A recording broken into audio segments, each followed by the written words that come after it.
सरकार सोच रही है मुसलमान सोया हुआ है, लेकिन मुसलमान सोया नहीं हुआ है, ये बेदार कौम है।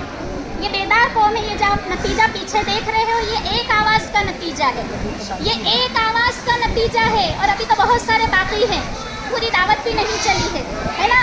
तो हम पर जो कानून लाया जा रहा है, हम उसके अपोजिट क्यों हैं, हम उसका विरोध क्यों कर रहे हैं। देखो, हमारी शरीयत ने हमको जो कानून दिए हैं, जैसे मेरे लिए मेरे शौहर के हुकूक, शौहर पर मेरे हुकूक, मैं माँ हूँ तो मेरे पर बच्चों के हुकूक, उन तमाम हुकूक से हम राज़ी हैं।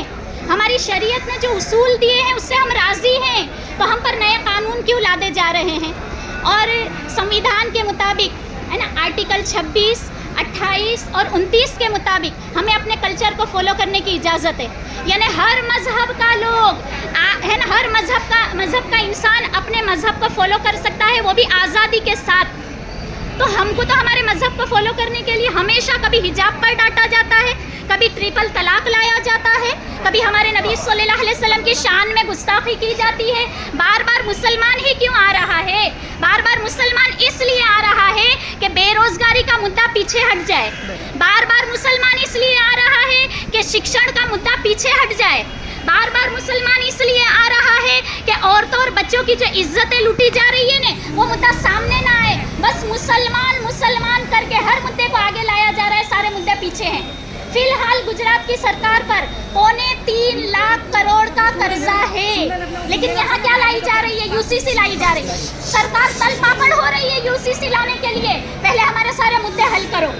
किसान आज तक खुश नहीं है, किसान को आज तक इंसाफ नहीं मिला है ना। तो कहा कि तुम लोग सिर्फ मुसलमानों पर जुल्म क्यों करते हो। और मैं तो कहती हूँ कि जब आपने मुद्दा उठाया है ना, खुद मुसलमान और दूसरी कौमें उस मुद्दे को पढ़ रही हैं। जैसे मैं मिसाल दूँ, आपने तलाक का मुद्दा उठाया, सारे हमारे हिंदू भाई बहन भी तलाक को पढ़ने लगे कि तलाक आखिर क्या है। आपने वक़फ़ बिल उठाया, संसद में गृह मंत्री खुद कह रहे हैं, मैं आपको बताऊं वक़फ़ का मतलब क्या है। वक़फ़ का मतलब है दान में दी हुई ज़मीन। यानी आप खुद अब इस्लाम को पढ़ रहे हो। हमें तो बड़ा अच्छा लगा, इस्लाम फैल रहा है, हमको तो बड़ा अच्छा लगा।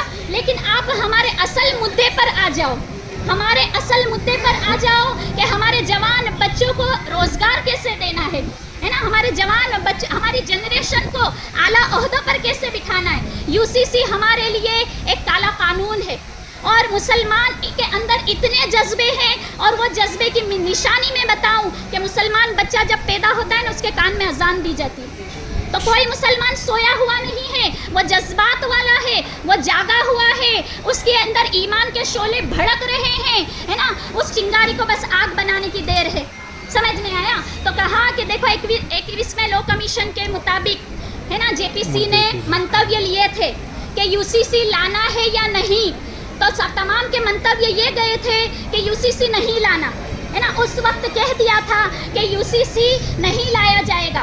22वां लॉ कमीशन भी मिलाया गया, बिठाया गया, लेकिन वो कमेटी यूं ही स्थगित हो गई। यानी 21 को ही माना जाएगा कि यूसीसी नहीं लाया जाएगा। तो आप तो कॉन्स्टिट्यूशन की हिफाजत करने वाले हो, आप खुद कॉन्स्टिट्यूशन को रोंद रहे हो, आप खुद संविधान को रोंद रहे हो।